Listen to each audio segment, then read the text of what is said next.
The massive chamber aboard the flagship Dominion stretched far beyond what most beings could see in a single glance.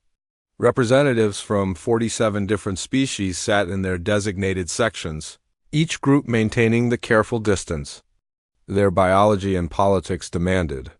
The air recycling systems worked overtime to accommodate the various atmospheric needs, creating a subtle hum that had become the soundtrack to galactic diplomacy. Ambassador Kryn of the Veltar Empire stood at the central podium, his forearms gesturing with practiced precision as he addressed the Grand Council. His species had perfected the art of political theater over millennia, and today's performance would be remembered across the galaxy. The holographic displays behind him showed star charts marked with expanding human territories, each new colony highlighted in an ominous red that suggested immediate threat. "Honored colleagues," Kryn began, his voice carrying the weight of ancient authority, "we face an unprecedented challenge. The humans have expanded across 63 systems in less than 2 centuries. Their growth rate exceeds that of any known species in recorded history. Yet when we attempt to engage them in proper territorial disputes, they consistently refuse honorable combat." Murmurs of agreement rippled through the assembled delegates. The Keth Dominion's Admiral Thomas's, a being whose species had evolved from predatory pack hunters, leaned forward in his reinforced chair. His scarred features bore testament to countless battles, each mark a story of glory earned through violence. "They offer negotiations instead of battle," he growled, his voice carrying the frustration of a warrior denied his purpose. "They speak of economic partnerships when we challenge their borders. This is not the behavior of a species worthy of respect." The intelligence reports that Admiral Thomas's had compiled over the past standard year painted a picture that confused and frustrated the military minds of the galaxy. Human colonies, when faced with territorial disputes, would simply relocate rather than fight. Their fleets would withdraw from contested space, leaving resources behind that any other species would defend to the death. Trade agreements were their preferred weapons, and their diplomats seemed to view actual warfare as an antiquated concept. Captain Reed sat in the human section, an area that seemed modest compared to the grand displays of other species. His uniform was simple, functional, and bore none of the ceremonial decorations that other military representatives wore with pride. At 45 years old, he had spent most of his career in diplomatic roles, mediating disputes between human colonies and alien neighbors. His calm demeanor had served him well in these chambers, though today he felt the weight of his species' reputation pressing down upon him. The insectoid hive queen Zara clicked her mandibles in what her species considered laughter. Her compound eyes reflected the chamber's lights as she spoke, her voice carrying the harmony of 1,000 minds thinking as one. "Perhaps we misunderstand their nature entirely. Our biological studies suggest that humans are prey species that have simply learned to use tools. They lack the predatory instincts necessary for true warfare. Their behavior is consistent with creatures that have evolved to flee rather than fight." This assessment drew approving sounds from several species. The Zulkan warlord Grimm, whose people had conquered 17 systems through pure military might, stood to address the chamber. His massive frame cast shadows across the human section as he spoke. "My warriors have observed human colonies closely. They build no fortifications worthy of the name. Their young are not trained for combat from birth. They waste resources on art and philosophy rather than weapons development. A single Zulkan battle group could crush a dozen human worlds before their governments could even organize a response." The data supported these observations. Human military expenditure was lower than any other spacefaring species on a per capita basis. Their colonies focused on agriculture, research, and manufacturing rather than military infrastructure. When conflicts arose with neighboring species, humans would typically offer compensation or alternative solutions rather than deploying their fleets. This behavior had convinced most of the galaxy that humanity was fundamentally weak. Captain Reed listened to these assessments with the patience of someone who had heard them countless times before. His hand rested on a small data device secured to his belt, a device that contained information that could change every assumption being made in this chamber. The weight of that knowledge sat heavily in his mind as he watched species after species dismiss his people as harmless. Ambassador Kryn returned to the podium, his presentation reaching its climax. The human expansion represents a unique opportunity for our respective governments. Here is a species that has claimed vast territories but lacks the will to defend them. Their colonies are rich in resources, their trade routes are valuable, and their technology, while limited, has applications we can exploit.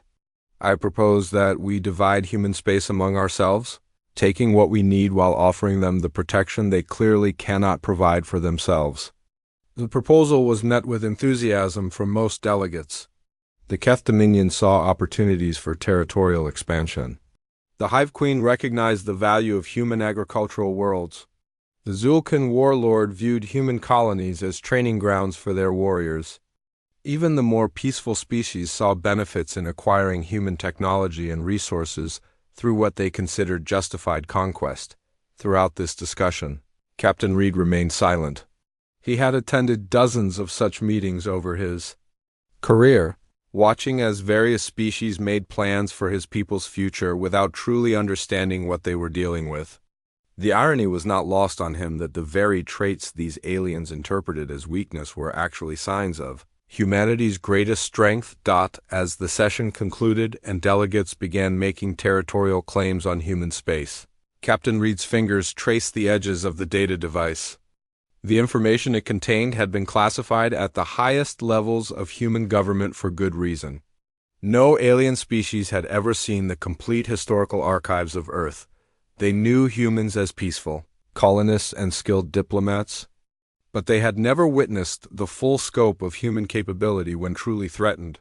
The chamber began to empty, as species representatives departed to make preparations for their respective campaigns against human territory. Captain Reed remained in his seat, watching the last of the delegates file out. In his mind, he weighed the consequences of the choice he was about to make. Once the archives were revealed, there would be no returning to the comfortable illusion of human weakness that had kept the galaxy stable for so long. His decision would change everything. The decision came to Captain Reed as he sat alone in the empty chamber, the weight of galactic dismissal still heavy in the air. For 23 years he had served as humanity's voice in these halls, watching species after species underestimate his people while making increasingly aggressive plans for human territory. The data device at his belt contained the one thing that could change their perception, but using it would shatter the careful peace that humanity had maintained for over a century. His fingers moved to the device's activation sequence, a complex code that required both biometric confirmation and command authorization. The archives within represented the complete military history of Earth, sealed away from galactic view by successive human governments who understood that some knowledge was too dangerous to share. As the final code sequence activated, Reed felt the full weight of his choice settle upon him. The upload began silently, transmitting terabytes of historical data directly into the galactic communication network. Within minutes, the information would be available to every species database, every military intelligence system, and every government archive across known space. There would be no way to recall it once the process completed. The files contained everything. The Mongol conquests that had swept across continents, leaving entire civilizations erased from history. The world wars that had consumed entire nations in industrial-scale slaughter. The nuclear age that had brought humanity to the brink of extinction through weapons that could turn cities into glass. The footage was unedited, unfiltered, and utterly comprehensive. Dr. Lima received the emergency transmission at her research station on the edge of human space. As Earth's leading xenobiologist, she had spent decades studying alien psychology and social structures. The message from Captain Reed was brief but clear. The archives had been released, and someone needed to provide context before the galaxy descended into panic. Her first broadcast went out 37 minutes after the initial upload. By then, alien governments across the galaxy were already receiving reports from their intelligence services about the unprecedented data dump. Dr. Lima's voice carried the calm authority of someone who had devoted her life to understanding both human nature and alien psychology. To the species of the galactic community, she began, her words being translated into 47 languages simultaneously. You are now viewing the complete military history of Earth. These records have been sealed by human governments since our first contact with alien life, not out of shame, but out of necessity. What you are witnessing is why humanity truly avoids war.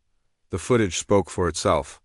Alien analysts watched in growing horror as human conflicts unfolded across their screens. The Battle of Stalingrad, where over 2 million beings died in a single engagement. The bombing of Hiroshima and Nagasaki, where individual weapons had eliminated entire cities in seconds. The Vietnam War, where humans had deployed chemical weapons that rendered vast areas uninhabitable for generations. But it was not just the scale of destruction that shocked the galactic observers. It was the efficiency, the systematic nature, and the technological innovation that humans had brought to warfare. Species that had evolved to fight with claws and fangs watched humans develop weapons that could kill from continents away. Civilizations that considered ritual combat the height of military sophistication witnessed human armies that operated with machine-like precision. The Keth, Dominion's military analysts worked through the night, trying to understand what they were seeing. Admiral Thomases stood before screens showing human tank formations from the Second World War, watching as these primitive-looking vehicles demonstrated tactical coordination that exceeded anything his own forces had achieved. The humans in these archives fought with a level of strategic thinking that treated entire continents as battlefields. Each human colony ship, Dr. Lima continued in her broadcast, carries not just settlers but the genetic and cultural memory of a species that nearly destroyed itself with its own military efficiency. Every human child learns about these wars not as distant history, but as cautionary tales about what happens when their species embraces its true nature. The psychological impact on alien observers was immediate and profound. The Hive Queen Zara, whose species had never known warfare beyond territorial disputes, watched footage of human soldiers in trenches during World War I, the systematic slaughter, the poison gas attacks, the artillery bombardments that turned entire landscapes into moonscapes. All of it demonstrated a capacity for violence that no other known species possessed. What disturbed alien analysts most was not just the scale of human warfare, but the creativity. Humans had developed thousands of different ways to kill each other, from simple clubs to thermonuclear weapons. They had turned warfare into a science, studying it with the same dedication that other species applied to art or philosophy. The archives contained detailed analysis of battle tactics, strategic planning, and weapons development that spanned millennia. The Zulkan warlord Grimm, whose people prided themselves on their warrior culture, found himself staring at footage of human special forces operations. These weren't the clumsy prey animals he had imagined. These were apex predators who had refined the art of killing to a level that made his own warriors look like children playing with toys. But perhaps the most disturbing revelation came from the more recent files. The archives showed that human military development had not stopped with nuclear weapons.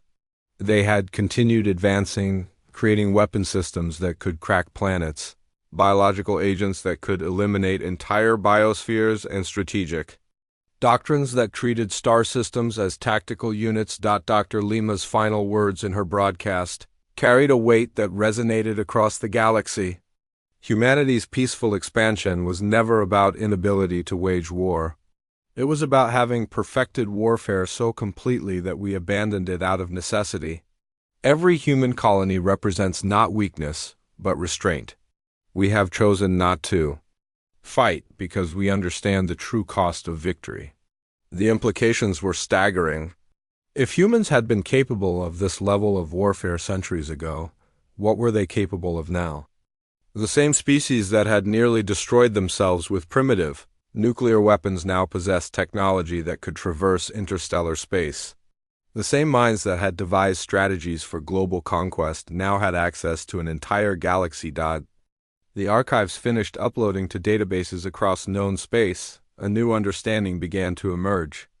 The humans had not been weak. They had not been cowardly. They had been making a choice, day after day, to restrain themselves from using capabilities that could reshape the galaxy. The silence that followed Dr. Lima's broadcast was profound. For the first time in galactic history, an entire community of species found themselves truly afraid of another civilization. Not because of what humans had done, but because of what they had chosen not to do. Admiral Thomases stood in the command center of his flagship, surrounded by tactical displays showing the human agricultural world of New Eden. The planet hung in space like a blue-green jewel, its surface covered with vast farms and peaceful settlements. 3 days had passed since the human archives had been released, and the Keth Dominion's leadership had reached a unanimous decision. The footage had to be fabricated. No species develops that level of military capability and then simply abandons it, Thomases growled to his staff officers. The humans are attempting to frighten us with fictional accounts of their history. They have created elaborate propaganda to make themselves appear dangerous when they are anything but. The logic seemed sound to the Keth military mind. Species that evolved to be warriors understood that combat ability was use or lose. The humans they had observed for decades were peaceful farmers, traders, and diplomats. The creatures in the archives were monsters that no civilized species could have become. Therefore, the archives had to be lies. New Eden represented the perfect test case. The agricultural world supported 3 million human colonists across 5 continents. Its orbital defenses consisted of a handful of outdated defense platforms and a small patrol fleet of converted civilian vessels. Intelligence reports indicated that the planetary government was administered by former farmers and academics with no military experience. The humans have chosen their target poorly, Admiral Thomases announced to his fleet commanders. If they wish to demonstrate their supposed military prowess, they will do so defending one of their most vulnerable worlds. When New Eden falls in a matter of hours, the galaxy will see through their deception.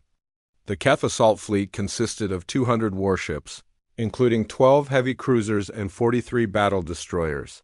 It represented enough firepower to level a dozen worlds, assembled to face what appeared to be a farming colony with minimal defenses. The attack would be swift, decisive, and thoroughly documented to prove human weakness to the galaxy. Commander Hayes stood in the agricultural control center that served as New Eden's administrative hub, watching the Keth fleet approach on long range. Sensors. At 62 years old, he had spent 30 years as a military officer on Earth before joining the colonial service. His official title was Agricultural Coordinator, but his real function was something that no alien government had ever suspected. All stations, this is Control, Hayes spoke into his communication system. Activate Protocol 7. I repeat, activate Protocol 7. This is not a drill. Across New Eden, systems that had been dormant for decades suddenly came online. The agricultural processing centers revealed hidden command bunkers. The irrigation networks activated secondary functions as communication arrays. The farming equipment began mechanical transformations that would have seemed impossible to outside observers. The Keth attack began exactly as Admiral Thomases had planned. The human orbital defenses fell within the first hour, their outdated weapons systems no match for modern Keth firepower. The planetary shields collapsed under sustained bombardment, and the landing zones were secured with minimal resistance. As the first wave of Keth troops descended toward the planet's surface, Admiral Thomases allowed himself a moment of satisfaction. The humans fight exactly as expected, he reported to Dominion Command. Their defenses are primitive, their responses are slow, and their resistance is minimal. We will have complete control of New Eden within 12 hours. The first indication that something was wrong came from Landing Zone Alpha. The Keth forces had secured what appeared to be a simple farming community, but the colonists' response was unlike anything the invaders had encountered. Instead of panicking or fleeing, the humans moved with precise coordination that spoke of extensive training. Major Kirk, a 20-year veteran of the Colonial Defense Force, had been working as a grain farmer for 15 years. When the Keth transports landed in his fields, he activated equipment that transformed his harvesting machines into mobile weapons platforms. The same GPS systems that guided his farming equipment now coordinated artillery strikes with surgical precision. "They're not farmers," the Keth ground commander reported with growing alarm. "These humans move like trained soldiers. Their equipment is military grade. They know exactly what they're doing." The truth was that every human colony had been established with defense in mind. The farmers were former military personnel who had trained for decades in both agricultural and combat roles. The civilian equipment was dual-purpose technology that could serve peaceful or military functions depending on need. The entire colonial system was designed to appear harmless while maintaining the capability to defend itself. Commander Hayes monitored the battle from his command center, watching as 15 years of careful preparation began to unfold. The irrigation systems that watered New Eden's crops also served as a communication network that could coordinate resistance across entire continents. The grain silos that stored the harvest could be rapidly converted into ammunition depots.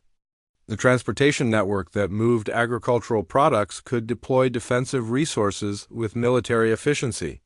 "Sir," his communications officer reported, "we're receiving tactical data from all 5 continents. The colonists are implementing defensive strategies as planned. Estimated time to full defensive posture is 4 hours." The Keth forces found themselves facing tactics they had never encountered. The humans did not mass their forces for traditional battles. Instead, they used the entire planet as a weapon, turning every farm into a fortified position and every settlement into a strategic stronghold. The same people who had been growing food that morning were now conducting asymmetric warfare with professional competence. Admiral Thomas watched his ground reports with growing confusion. His forces had secured their initial objectives, but holding them was proving impossible. The humans seemed to appear and disappear at will. Using knowledge of the terrain that came from decades of living and working on the planet, what should have been a simple occupation was becoming a nightmare of guerrilla warfare. "They're using the irrigation tunnels as movement corridors," one ground commander reported. "The processing plants are actually command centers. The entire agricultural infrastructure is designed for military use." The psychological impact on the Keth forces was devastating. They had expected to fight farmers and found themselves facing soldiers who understood their own terrain better than any invading force could. The humans fought with patience and precision, using tactics that treated the entire planet as a single battlefield dot as the battle entered its 8th hour. Admiral Thomas began to understand the true nature of what he was facing. The humans had not been weakened by their peaceful lifestyle. They had been preparing for exactly this kind of conflict, and they had been doing it for decades. The archives had not been lies. They had been warnings. The news of the Keth attack on New Eden traveled through human communication networks faster than any military response could have been organized. Within 6 hours of the initial assault, every human colony across the galaxy received the same coded transmission. "Garden Protocol is now active." Repeat, "Garden Protocol is now active." Director Stone stood in the operations center of a facility that officially did not exist. Located in the asteroid belt of the Proxima system, the Colonial Defense Council had been operating in secret for over a century. The chamber around her contained the true command structure of human colonial expansion, a network of officers and analysts who had been planning for this exact scenario since the first colony ships left Earth. "All stations report ready status," her operations officer announced. 73 colonial worlds have acknowledged Garden Protocol activation. Fleet assets are moving to predetermined positions. We estimate full network activation within 18 hours. The Garden Protocol represented the culmination of over a century of strategic planning. Every human colony established since first contact with alien species had been designed not just as a settlement, but as a component in a galaxy-wide defensive network. The peaceful farmers, researchers, and traders that aliens had observed were all part of a military infrastructure that spanned dozens of star systems. Commander Hayes continued to coordinate the defense of New Eden from his agricultural control center, but his role had expanded far beyond planetary defense. The communication arrays hidden within the irrigation systems were now relaying tactical information to human forces across the galaxy. New Eden was no longer just defending itself. It was serving as a coordination hub for a military response. That spanned light years. "Sir," his tactical officer reported, "we're receiving movement confirmations from 12 colonial defense fleets. The Keth forces at New Eden are about to face a coordinated response from multiple systems."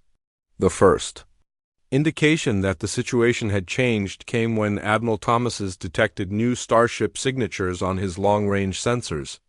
What appeared to be a merchant convoy from the Ross system had altered course toward New Eden. The ships were listed in galactic databases as cargo vessels, but their approach patterns suggested military precision. "Identify those vessels," Thomas's ordered his sensor operators. "I want to know exactly what we're dealing with." The response came back within minutes, but it made no sense according to everything the Keth knew about human space capabilities. The cargo ships were emitting energy signatures consistent with military-grade shields and weapon systems. The merchant vessels were moving in formation patterns that suggested coordinated battle tactics. Captain Morrison commanded the lead vessel in what appeared to be a simple supply convoy.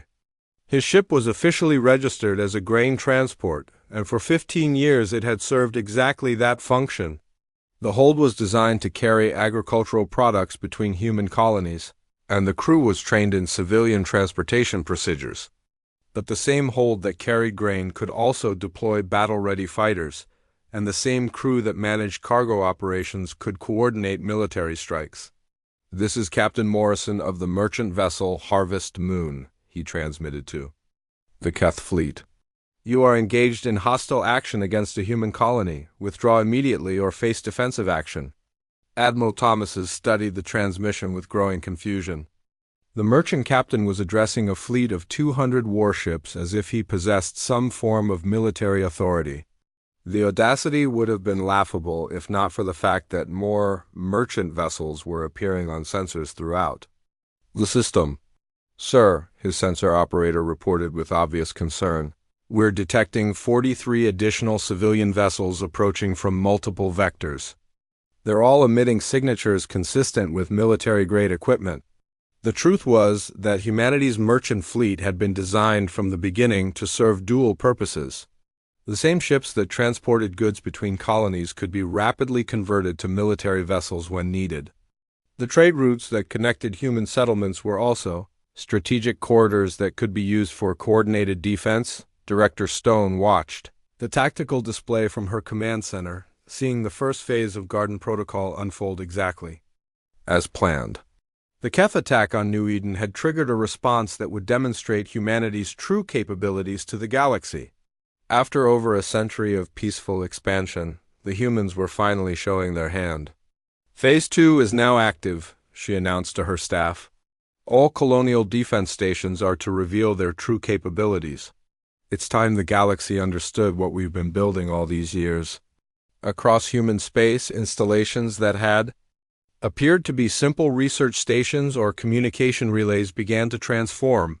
The deep space monitoring arrays that tracked asteroid movements were actually strategic sensor networks. The mining operations that processed raw materials from dead worlds were also weapons manufacturing facilities. The entire human colonial infrastructure was built to serve peaceful purposes while maintaining the capability to defend itself. The Rigel Defense Platform had been publicly known as an astronomical research facility for 40 years. Dr. Martinez had spent her entire career there, studying stellar phenomena and publishing papers that advanced galactic understanding of cosmic events. But the same equipment that tracked distant stars could also coordinate military strikes across multiple star systems. "Control, this is Rigel Defense," Dr. Martinez transmitted to Director Stone. "We have full tactical overview of the Keth fleet. Positions. Request permission to demonstrate our actual capabilities." The permission came immediately. The research facility began to emit targeting data that coordinated the approaching human vessels with precision that amazed even the Keth military observers. The same computers that analyzed stellar data were now calculating firing solutions for weapon systems that no alien government had suspected existed. Admiral Thomas's realized that his fleet was no longer facing a simple colonial defense force. The humans had revealed a military network that spanned multiple star systems, coordinated by communication arrays that had been hidden in plain sight for decades. The merchant vessels approaching his position were armed with weapons that matched his own military hardware. How is this possible? He demanded of his intelligence officers. Our surveys showed no military installations in human space. We detected no weapons manufacturing, no fleet bases, no strategic infrastructure. The answer was that human expansion had been the most successful military operation in galactic history, while other species had built obvious military bases and maintained standing armies. Humans had created a defense network that appeared to be civilian infrastructure. Every colony was a fortress, every trade route was a strategic corridor, and every peaceful settlement was a component in a galaxy-wide defensive system. Captain Morrison's merchant convoy reached weapons range of the Keth fleet just as Admiral Thomas's realized the true scope of what he was facing. The grain transport Harvest Moon suddenly revealed missile launchers that had been hidden within cargo bays. The research vessel Scientific Progress deployed fighters that had been disguised as survey equipment. The entire human-civilian response was actually a coordinated military strike. "Sir," the Keth tactical officer reported with barely controlled panic, "we're detecting weapon signatures from every human vessel in the system. They're not civilians, they're all military assets." The first exchange of fire lasted exactly 47 seconds. The Keth fleet had been designed to fight other military forces using conventional tactics. The human response was something entirely different. Coordinated strikes from vessels that appeared to be civilian but fought with military precision. The same people who had been growing food and conducting research were now demonstrating combat capabilities that matched the best military forces in the galaxy. Admiral Thomas's watched 12 of his ships disappear from sensors in the opening salvo, destroyed by weapons that should not have existed on civilian vessels. The humans were not just defending New Eden. They were demonstrating to the galaxy that their peaceful expansion had been a strategic deception of unprecedented scope. The battle for New Eden ended not with humanity's complete victory, but with their deliberate restraint. Admiral Thomas's watched in stunned silence as the human forces demonstrated their ability to systematically dismantle his fleet, then suddenly stopped. The merchant vessels that had been destroying his warships with surgical precision simply ceased firing, holding their positions in perfect formation around the battered Keth fleet. Captain Reed's voice echoed across all communication frequencies in the system, broadcast simultaneously to every ship present and transmitted to governments across the galaxy. To all forces engaged in this conflict, humanity chooses to end this engagement. Admiral Thomas's, your fleet is free to withdraw. We harbor no desire for conquest or revenge. We simply wish to demonstrate that our choice of peace is informed, not imposed. The message carried implications that resonated far beyond the immediate battlefield. The humans had not fought to destroy their enemies. They had fought to prove a point. The same species that had nearly destroyed themselves with warfare centuries ago was now demonstrating that they could wage war with unprecedented efficiency while choosing to show mercy. Director Stone observed the engagement from her command center, satisfied that the demonstration had achieved its intended effect. The Garden Protocol had revealed humanity's true capabilities to the galaxy while maintaining the moral authority that came from restraint. The message was clear: humans were not weak, they were choosing to be peaceful. All units, stand down. To defensive positions, she commanded. Maintain readiness, but do not pursue the withdrawing Keth forces. The galaxy needed to see what we could do, not what we would do. The aftermath of the engagement revealed the true scope of human preparation. Intelligence analysts from dozens of species worked frantically to reassess everything they thought they knew about human expansion. The peaceful colonization had been the most sophisticated military operation in galactic history, conducted in plain sight over the course of a century. Every major trade route in the galaxy had been influenced by human expansion. The resource extraction operations that supplied galactic industry were connected to human distribution networks. The communication relays that enabled interstellar commerce were integrated with human monitoring systems. Without firing a shot, in anger for over a century, humanity had positioned itself to control galactic civilization if the need arose. General Park, Earth's senior military strategist, addressed the galaxy from the Colonial Defense Council's secret headquarters. His broadcast was carried by every major communication network, ensuring that every government and every citizen across known space could hear his words. The general was 73 years old, a veteran of the final military conflicts on Earth, before humanity had chosen the path of peaceful expansion. "Fellow beings of the galaxy," General Park began, "you have witnessed today not a demonstration of human aggression, but a revelation of human capability. For over a century we have chosen peace not because we were incapable of war, but because we understood its true cost. Every human colony, every trade agreement, every diplomatic mission has been conducted with the knowledge that we possessed the power to take what we wanted by force." The general's words were accompanied by tactical displays that showed the full extent of human strategic positioning.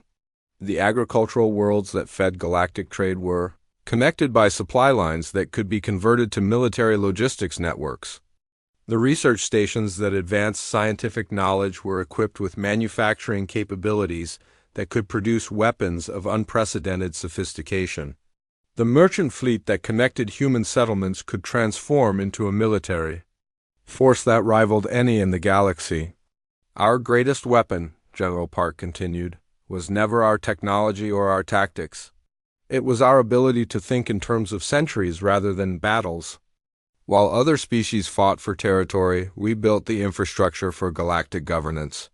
While others developed weapons, we developed the systems that would make weapons unnecessary." The implications were staggering for every government that had been making plans for human territory. The Veltar Empire realized that their expansion routes had been subtly guided by human trade policies.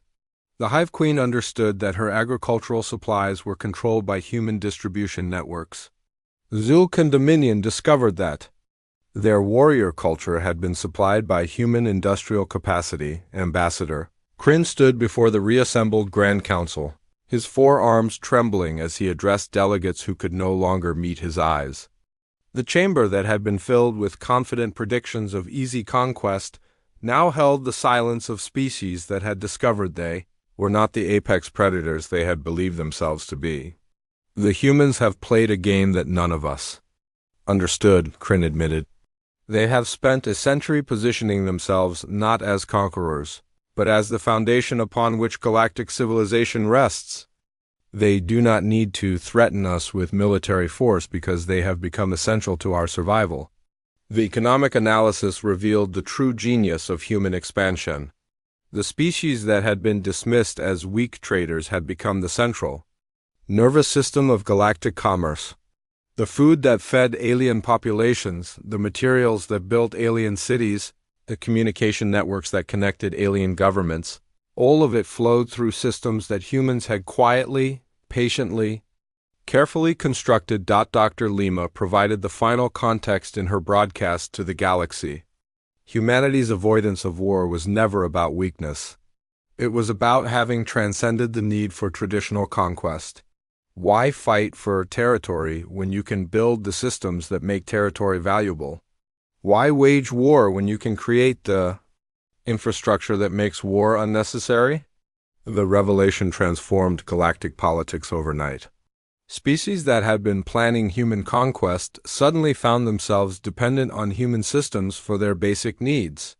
The merchant fleet that had demonstrated military capability also controlled the supply chains that kept their worlds fed.